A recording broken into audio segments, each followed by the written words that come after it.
Hi students, today I am going to explain the three types of accounts. Okay, a simple topic, the three types of accounts. So let me start this topic. First of all, types of accounts. There are three types of accounts: real account, personal accounts and nominal accounts.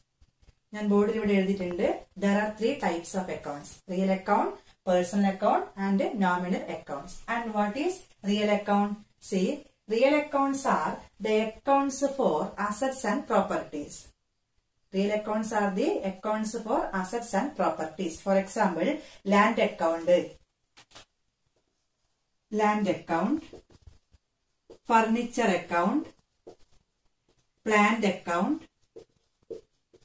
etc. Okay. So real accounts are the accounts for assets and properties. Then what about personal accounts? See, personal accounts are those accounts which are related to persons. For example, Ram's account, Gobu's account. Okay, so personal accounts are the accounts related to persons. Then this personal account is again classified into three: natural person's account, artificial person's account, representative person's account. There are three types of personal account. Natural person account. What is meant by natural person account? It is the account for natural persons, that is for human beings. Here we can write Lakshmi's account. Okay. Ravi's account. They are natural persons, natural human being. So, personal account again classified into three. Natural person's account.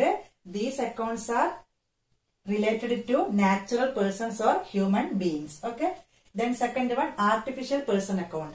Artificial person account. These kinds of accounts are related to artificial person created by law. Artificial person created by law. And who are the artificial person? For example, company, bank, educational institution. Okay, they are artificial persons. Then cooperative society. Clear? Cooperative societies. So, artificial persons account means the accounts related with artificial person. Artificial persons are those persons created by law. For example, companies, bank, cooperative society, etc. Next, representative persons account. See, it is an account which indirectly represents persons. For example, salary payable account. Salary payable account.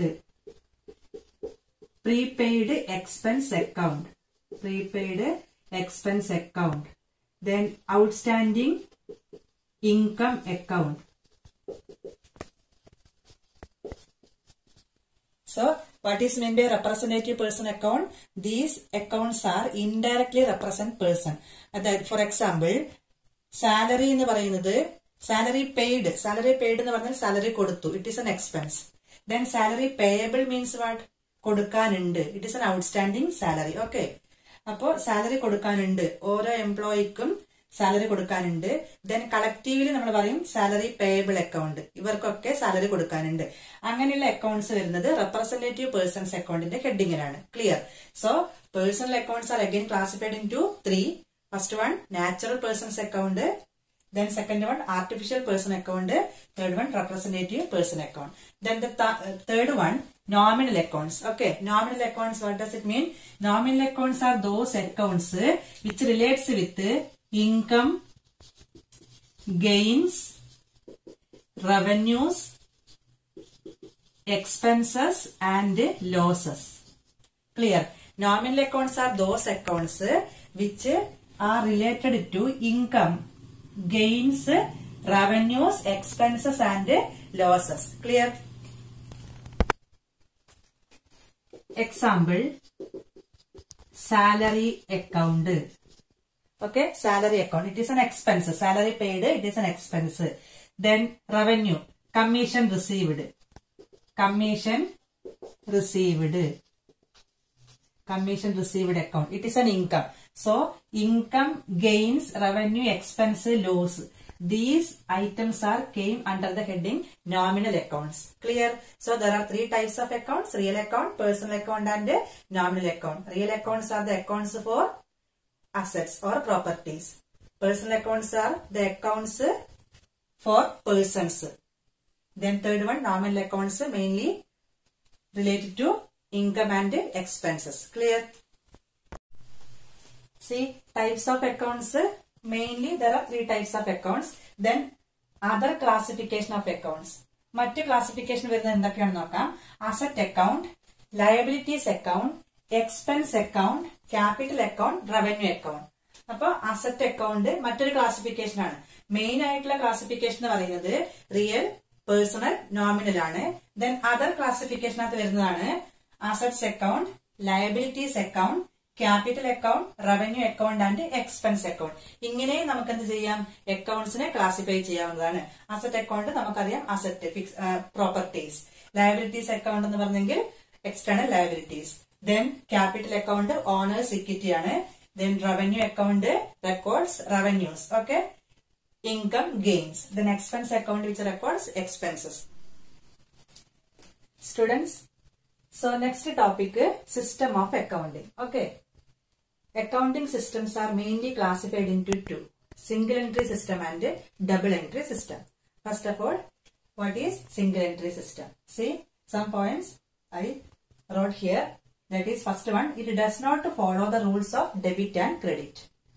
Single entry system എന്ന് പറഞ്ഞാല് it is an accounting system which never follow the rules of debit and credit. Okay. Then second one, it does not follow the double entry principle. It is an accounting system which does not follow the double entry principles. Then it is not a scientific method. Single entry system is not a scientific method. That is, it is not a popular method. It is also known as pure entry system. Single entry system is also known as a pure entry system.